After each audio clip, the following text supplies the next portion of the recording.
నీకొచ్చిన కష్టాన్ని బట్టి, నీకొచ్చిన శ్రమను బట్టి, నీకొచ్చిన బాధను బట్టి, ఈరోజు నువ్వు ప్రయాణం చేస్తున్నటువంటి ఆ కన్నీటి లోయను బట్టి దేవునికి దూరంగా మాకు, ఎవరి మీద ఆధారపడ మాకు.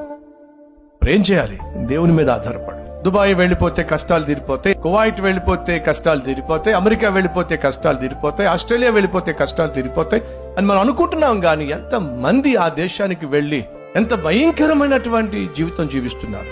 కష్టాలు తీరిపోతాయి అని చెప్పి వెళ్ళి కష్టాల్లో కూరుకుపోతున్నారు.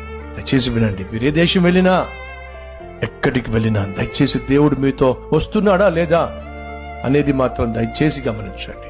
అని చెప్పి ఇతర దేశాలకు వెళ్లి కష్టాలు పాలైనటువంటి వాళ్లకు దేవుడు తోడు లేడని చెప్పి అంటలేదు సుమా. కొన్ని సందర్భాలు ఇతర దేశాలకు నువ్వు వెళ్ళినప్పటికీ కూడా, దేవుడికి తోడు ఉన్నప్పటికీ కూడా కొన్నిసార్లు పరీక్షలు గుండా వెళతావు.